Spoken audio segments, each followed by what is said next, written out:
નમસ્કાર દર્શક મિત્રો, આઈએચએપી સીઝન નું હાર્દિક સ્વાગત છે। હું છું અભિનેત્રી જાની મકવાણા। સવારે સુરતા પહેલા નજર કરતા મુખ્ય સમાચાર પર। ભરૂચના 3 બ્રિજમાં પ્રેમી પંખીડાઓના આશ્રય સ્થાન મુદ્દે નેશનલ હાઈવે ઓથોરિટી મોડે જાગી। 3 બ્રિજ પૈકી એક બ્રિજના ગુપ્ત રસ્તાઓ બંધ કરી સંતોષ માન્યો। 2 બ્રિજને ખુલ્લા રહેવા દેતા વિવાદ। કોલિયાદની સીમમાં આદિવાસીને ખેડવા આપેલી જમીનમાં માટી ખોદકામના આક્ષેપ સાથે કલેક્ટરને આવેદન અપાયું। અંકલેશ્વરમાં 2 માસથી સંતા કુકડી રમતો દીપડો આખરે પાંજરે પુરાયો। અમૃતપરા ગામની સીમમાં પાંજરે દીપડો પુરાયો। અંધારા રોડ ઉપર ગડખોલ ગામ નજીકથી I-20 4 ગાડી મળી આવી હતી અને 4 ગાડીમાં મોટો વિદેશી દારૂનો જથ્થો મળી આવ્યો હતો। 5,81,600નો મુદ્દામાલ ઝડપી પાડવામાં આવ્યો છે। લોકલ ક્રાઇમ બ્રાન્ચ તપાસમાં હતી તે દરમિયાન I-20 4 ગાડી નંબર GJ5RJ1538માં વિદેશી દારૂ ભરી નેશનલ હાઈવે તરફથી અંધારા ગામ તરફ જવાની હોવાની બાતમીના આધારે તેને રોકવામાં આવી હતી અને તપાસ કરવામાં આવતા બાતમી મુજબ મોટો વિદેશી દારૂનો જથ્થો મળી આવ્યો હતો, જેના કારણે દારૂની બોટલ, નંગ અને પાઉચ મળી અંદાજે 69,000નો મુદ્દામાલ મળી આવ્યો હતો। દારૂ સાથે 4 ગાડી મળી આવતા પોલીસે 5 લાખ રૂપિયાનો મુદ્દામાલ જપ્ત કર્યો હતો। સ્થળ ઉપરથી જગમોહનસિંહ પાખરસિંહ અટવાલા તથા હેતલબેન રાકેશભાઈ ભીખાભાઈ વાઘેલા અને રાધાબેન મહેન્દ્રભાઈને ઝડપી પાડવામાં આવ્યા હતા। ભરૂચ નેશનલ હાઈવે 48 ઉપર ભરૂચ અંકલેશ્વરને જોડતા 3 બ્રિજ વાહન વ્યવહાર માટે કાર્યરત છે, જેમાં જૂનો સરદાર બ્રિજ અને નવો સરદાર બ્રિજ તથા હાલ કેબલ બ્રિજ પણ વાહન વ્યવહારથી ધમધમી રહ્યો છે।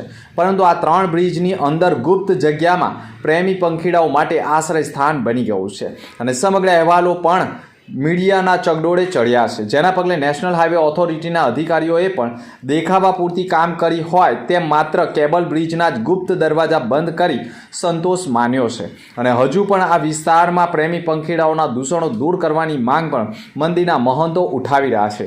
જો મંદિરના મહંતો કોઈ પણ જાતની રજૂઆત કે તેઓને ટોકે તો મારી નાખવાની ધમકી સુદ્ધા આપતા હોવાના આક્ષેપ પણ મંદિરના મહંતો કરી રહ્યા છે। रामकरण श्रीनाथ शुक्ल राम जानकी हनुमान जी मंदिर जो केरल ब्रिज और LNT ब्रिज के बीच में बना हुआ है, निश्चय ही एक पवित्र स्थान है और यहाँ राम जानकी घाट भी बना हुआ है। लेकिन दुख की बात यह है कि यहाँ पर दुरुपयोग भी होता है। हमारे महंत संत और पूजा में लगे रहते हैं, लेकिन कुछ स्कूल के छात्र यहाँ लेकर के अपने प्रेमिकाओं को लेकर के और यहाँ पर कुछ जो नहीं चाहिए पवित्र काम की जगह से अनावश्यक काम होता है, दुरुपयोग होता है। और अभी ये जो चैनल वाले आए हैं, इनका हम बहुत उपकार मानते हैं कि इस घाट का दुरुपयोग न हो और इस घाट के जो दुरुपयोग करने वाले हमारे साधु संतों को धमकी न दें।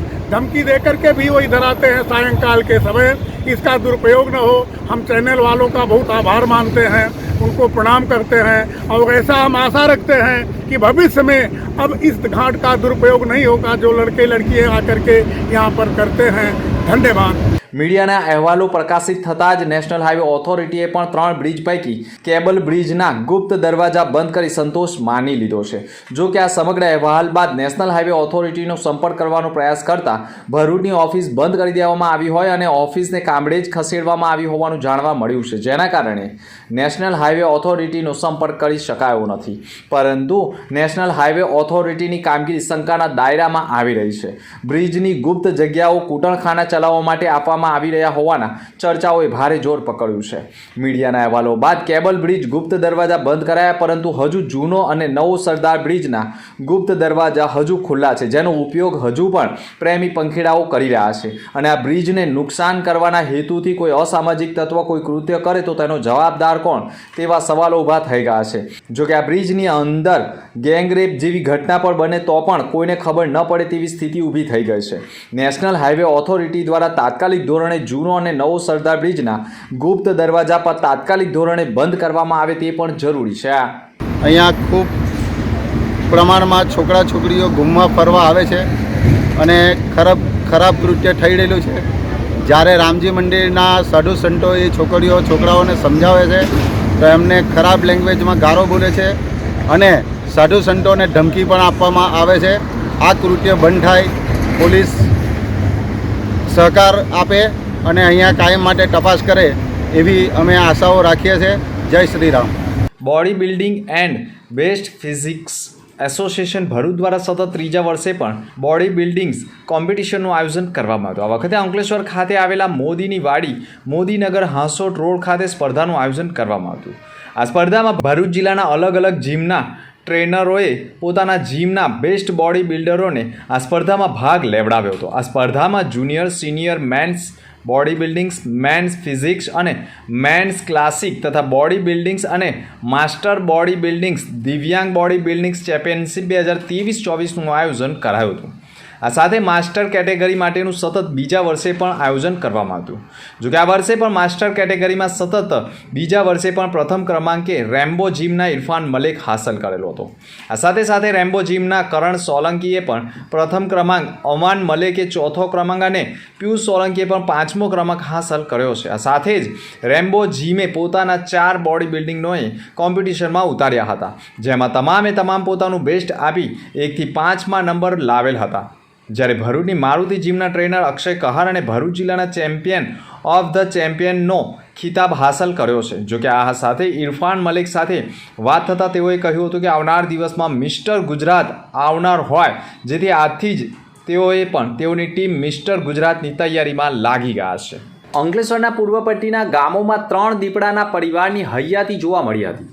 માંડવા, કાસિયા, સામોર સહિત આજુબાજુના ગામોમાં દીપડાની અવરજવર હોવાથી વન વિભાગે દીપડા અલગ અલગ પોઈન્ટ પરથી પંજાના નિશાનો મળી આવતા 7 સ્થળોએ પાંજરા મૂક્યા હતા. ગ્રામજનોને રાત્રિએ તેમજ વહેલી પરોઠે બહાર ન નીકળવા અપીલ કરવામાં આવી હતી.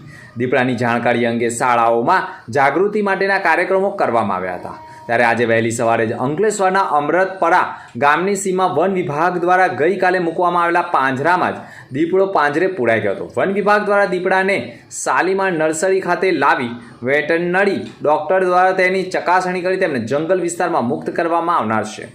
ઉલ્લેખનીય છે કે હજુ પણ માંડવા, કાસિયા, સામોર સહિત આજુબાજુના ગામોમાં દીપડા હોવાથી વન વિભાગ દ્વારા પિંજરા ગોઠવવામાં આવ્યા છે અને તેમને પકડવાની કવાયત કરવામાં આવી છે અને લોકોએ ખોટી અફવાઓથી દૂર રહેવા માટે પણ અપીલ કરવામાં આવી છે, પરંતુ સાવચેતી રાખવા માટે પણ અપીલ કરાઈ છે. માંડવા, કાસિયા, અમૃતપુરા, સામોર વગેરે ગામોમાં દીપડા દેખાવાની બૂમો મળેલ, જે અનુસંધાને અમે અરજી માંગેલ. અરજીના અનુસંધાને વન વિભાગ દ્વારા દીપડાને પકડવા માટે પિંજરા ગોઠવવામાં આવેલા હતા. પિંજરામાં મારણ રાખી દીપડો ઝડપથી પકડાઈ જાય તેવા પ્રયત્નો કરવામાં આવેલ. તમામ સ્ટાફની ડ્યુટી ફાળવવામાં આવેલ હતી. જે મુજબ સઘન પ્રયત્નોના અંતે ગઈકાલે અમે અમૃતપુરા ગામે પિંજરું ગોઠવવામાં આવેલ. તેમાં આજ રોજ વહેલી સવારે દીપડો પિંજરામાં પૂરાઈ જવા પામેલ છે. જે દીપડાને અમો દ્વારા નર્સરી ખાતે લાવી ફિટનેસ સર્ટિફિકેટ મેળવવામાં આવેલ અને હવે પછી એને આગળની છોડાની તજવીજ હાથ ધરવામાં આવેલ છે. કોલિયાદ ગામની સીમમાં આદિવાસીને ખેડવા આપેલ જમીનમાં ગેરકાયદેસર માટી ખોદકામ થઈ રહ્યું હોવાના આક્ષેપ સાથે કાર્યવાહીની માંગ સાથે જિલ્લા કલેક્ટરને આવેદનપત્ર પાઠવ્યું હતું. વેગણીના રહીશો દ્વારા જિલ્લા કલેક્ટરને આવેદનપત્ર પાઠવવામાં આવ્યું છે, જેમાં ગામના રહીશ અરવિંદભાઈ અભયશંગ નાઓએ ગેરકાયદેસર માટી ખોદકામ, ખાણ ખનીજની પરમિશન વગર તેમજ ગ્રામ પંચાયતના ખોટા ઠરાવ રજૂ કરી કોલિયાદ ગામના આદિવાસીને ખેડવા માટે કલેક્ટર તરફથી જમીન આપેલ છે. આ ઈસમ તરફથી જમીન જીઆઈડીસીમાં જશે તો તને કોઈ નાણાકીય રકમ મળે નહીં એમ ખોટા પ્રોત્સાહન આપી 1 એકરનો 2 લાખમાં 8 થી 10 ખેડૂતોની જમીન ગેરકાયદેસર ખેડી નાખી છે. તે સ્થળ ઉપર તલાટી ક્રમ મંત્રીયા મામલતદાર દ્વારા સ્થળ પર નિરીક્ષણ કરી જમીન આપનાર, જમીન ખોદકામ કરનાર તેમજ વગર રોયલ્ટીએ માટી લેનાર સામે કાયદેસરની કાર્યવાહી થાય તે હેતુથી ધ્યાન પર ભરૂચ એસપી સમક્ષ એફઆઈઆર કરી કાયદેસરની કાર્યવાહી કરવાની માંગ સાથે એક આવેદનપત્ર ભરૂચ જિલ્લા કલેક્ટરને સુપ્રત કરાયું છે.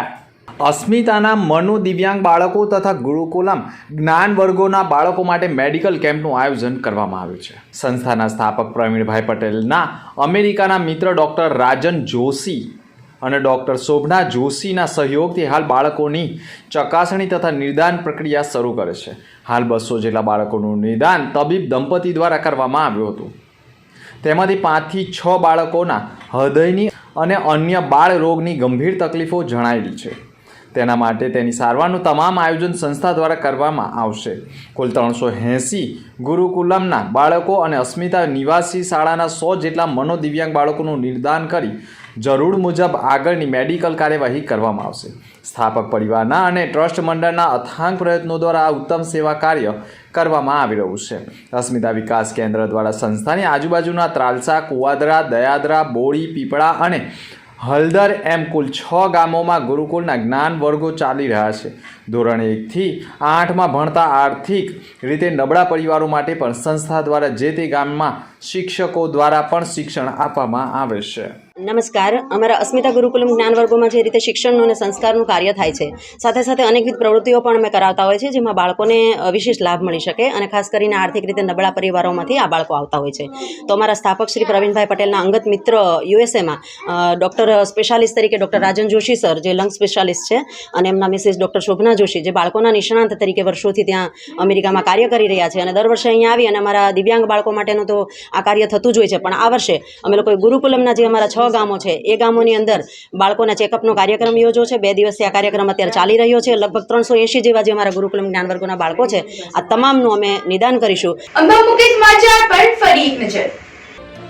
ભરૂચના 3 બ્રિજમાં પ્રેમી પંખીડાઓના આશ્રય સ્થાન મુદ્દે નેશનલ હાઈવે ઓથોરિટી મોડે જાગી. 3 બ્રિજ પૈકી એક બ્રિજના ગુપ્ત રસ્તાઓ બંધ કરી સંતોષ માન્યો.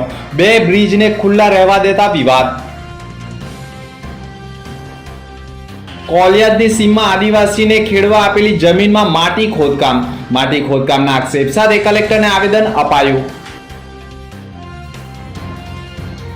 અંકલેશ્વરમાં 2 માસથી સંતા કુકડી રમતો દીપડો આખરે પાંજરે પુરાયો. અમૃતપરા ગામની સીમમાં પાંજરે દીપડો પુરાયો. તો આ હતા અત્યાર સુધીના સમાચાર. આવતીકાલે ફરી મળીશું નવા સમાચાર સાથે. નમસ્કાર.